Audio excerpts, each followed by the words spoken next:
منين قلت اشاركها ومنين رجعت قلت ما تشاركنيش كل حاجه. الست غير الراجل في الحته دي. بس كده مش بس كده، انا مش بدور على مراتي عشان انا شاكك فيها، انا بدور عليها عشان خايف عليها. طب انا خايف عليك. لا في فرق ما بين الراجل والست في يعني انا النهارده لو هي في موقف صعب انا اتعامل معاها، انما لو انا في موقف صعب هتيجي تعمل ايه؟ هي بتتصرف برضه. يعني انا مخطوب بس هتيجي تعمل ايه؟ لا انا ما بتكلمش على خط، ما بتكلمش على موضوع زي خط، بتكلم موضوع مثلا اتعرفت على صاحبه جديده، عملت حاجه هو مش متوقع انها تعملها، لازم يعرفها هيأثر على حياتها. لا ده موضوع مهم، ده موضوع مهم. انا مش بتكلم عن جنب الاخوات، انا الحاجات اللي بتكلم عليها ان انا في تفصيله مش ما تهمنيش ان انا اعرفها، لكن فكره ان ده شق تاني خالص. انا شق ان انا بحمي بيتي، ده شق تاني. لازم الزوج يعرف تفاصيل الزوجه رايحه فين وجايه منين بتعمل ايه، كل حاجه بالاتفاق. موافقين انتوا على الموضوع ده؟ سهله مش الكلام يعني اللي هو تعالي اقعدي اخر اليوم اكتبي لي تقرير انت عملت ايه النهارده. نرجع للتفاهم والثقه على فكره. لو في ثقه عشان بس يبقى الموضوع منظم ومنسق.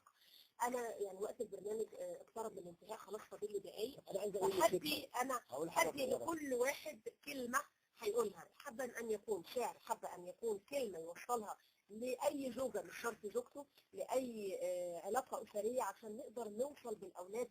كل الكلام ده هو نتاج الحياه الاسريه اللي احنا بنعيشها. كلمه هنقولها للزوج او للزوجه علشان نقدر نوصل لعلاقه اسريه سليمه. نبتدي من دكتور جو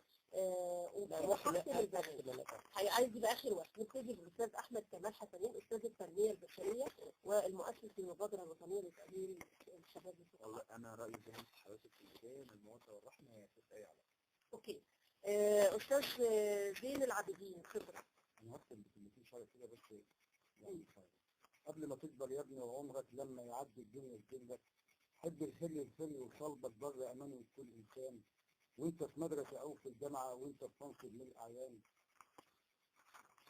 او مسكين بتلقط رزقك او متوسط حال شقيان. يا ابني الدنيا ضروره وقلبك يمكن ياخدك جمال الغش، حاول لما تغادر عينك اوعى تلاقي حاجات الوش. اعمل زي ابوك يا حبيبي، لف الدنيا شرق وغرب، بس في ثانيه لما بينوي عمر ما تاه عن شكل الضرب. دنيا وزي ما ليها عليها، مره تحبك تاخدك ليها، ومره تلاقي الغدر ماليها، ولما بتقسى ملاش قلب. استاذ وليد المصري، هتقول لها ايه ولا هتقول لها ايه؟ او حاجه صغيره كده، بحبك بدايه واحبك نهايه، وحبك معايا في مليون حكايه، وما اقدرش افرقك او افهم بعيد لانك في قلبي طبيب وزي. انت بتاخد بونت على الفيس. استاذ ايمن العربي، هتقول ايه؟ انا شايف واحده ما تدلع على جوزها هيبقى قلبك حلو.